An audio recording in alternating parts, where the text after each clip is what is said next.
Hey everyone, and welcome back to the GenZEO Playbook Podcast, where we break down real founders' frameworks into ones that you can actually use to build your own company. I'm Rayan Ali, and today we're turning the story of Brendan Footy, Adarsh Herman, and Surya Mehta, three college dropouts who became the youngest self-made billionaires on earth, into a playbook that you can steal today. They all dropped out of college in 2023, and by October 2025, their company, Mercor, had hit a $10 billion valuation. They were all just 22 and younger than Zuckerberg when he first hit it. So, by the end of this episode, I want you to walk away with three different frameworks. Number one, judgment arbitrage. How they got rich selling the most boring job in all of AI. Number two, reverse raise. How they raised money from a position where they didn't even need it. And number three, replacement pain. How to keep your biggest customers from eating your company. And the bigger question underneath all of this is,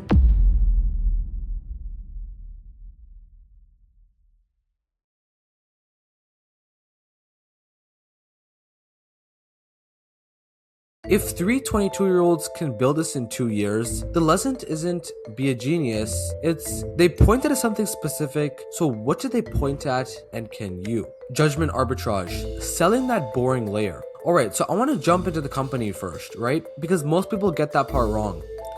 Mercor is not exactly a chatbot, and it's neither an app you talk to. It's basically the layer underneath the chatbots. So here would be the setup. Every AI lab like OpenAI and Anthropic are racing to make their models smarter. But to do that, they need real human experts.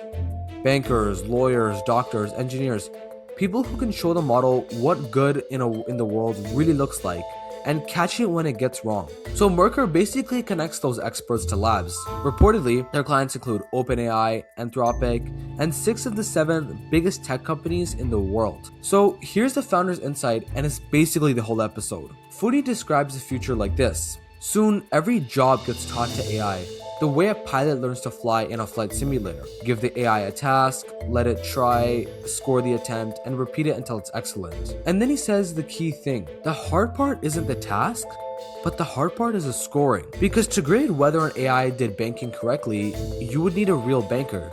To grade legal work, you would need a lawyer. And that judgment can't be faked. So Mercor went and became the supplier of that judgment. So think about how unglamorous that is.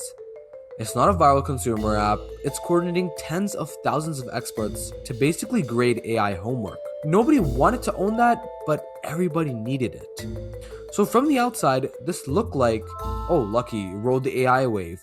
But from the inside, it's one specific bet. Own the human judgment step that the entire AI race depends on. So let me be honest about the numbers. A $10 billion valuation by Series C in October 2025. We love the myth of the genius dropout, but we rarely ever talk about the genius move that was picking the least sexy job in the building and refusing to let it go.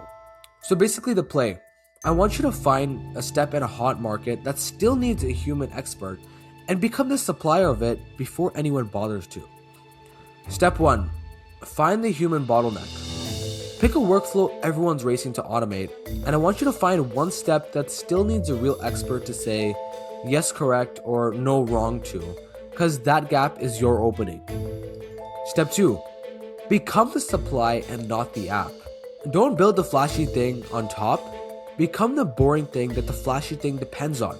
So this week, I want to talk to 5 people building in that space and ask them, what human step keeps slowing them down? And for the final step, I want you to own the scoring.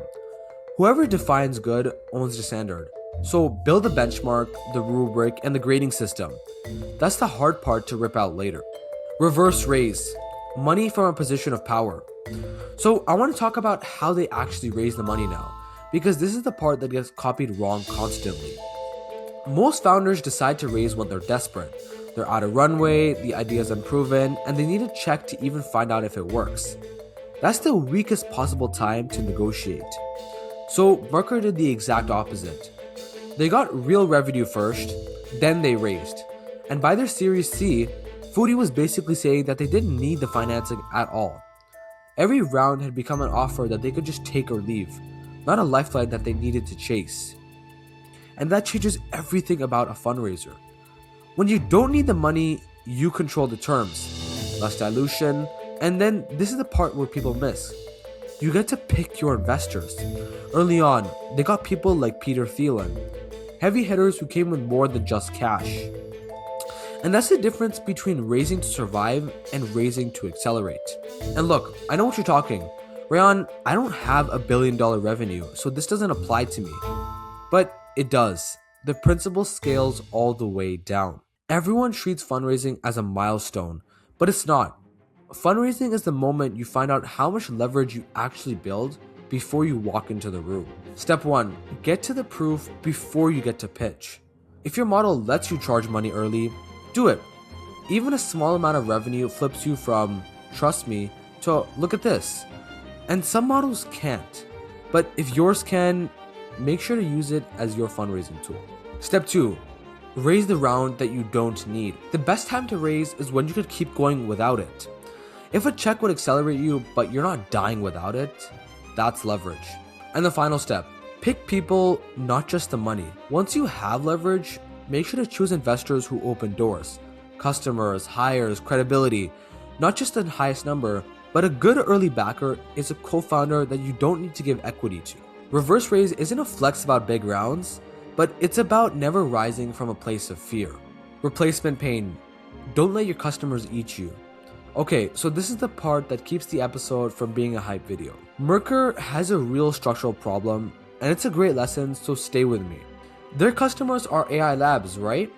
And so those labs can decide to build Mercor's job in-house and completely cut them out. And this is already happening in the space. Some reports say that AI labs have already laid off 500 of its data experts in 2025 to move work internal. OpenAI has reportedly quietly been building its own in-house data operations as well. So the big question hanging over Mercor is simple and brutal. What stops your biggest customers from becoming your biggest competitors? When your whole company runs on trust, experts trusting you with identity, labs trusting you with their data, and then being too useful to drop, then your defense isn't a feature, it's the entire business. Every founder loves to talk about their moat, but almost nobody stress tests the version where their best customer wakes up and decides to build it themselves. Step 1. Name the entity that could eat you. Be specific. It's usually the biggest customer on your platform. So I want you to write it down, and if you're unable to, you haven't found your real risk yet. Step 2. Build switching cost on purpose. Make leaving you expensive in time, data, or relearning, proprietary data they lose, integration they'd have to rebuild, or a standard everyone already trusts. Pick one and make sure to deepen it every month. And the last step, treat trust as an infrastructure. If people hand you their data, identity, security, or reliability, they all become your product. One breach in trust business isn't a bad week, but it's an extinction event. So who are the Mercor founders in the GenZEO Playbook Podcast? Well, they're not heroes, and they're neither a manifested and you'll be a billionaire by 22 fairy tale, but they're a case study.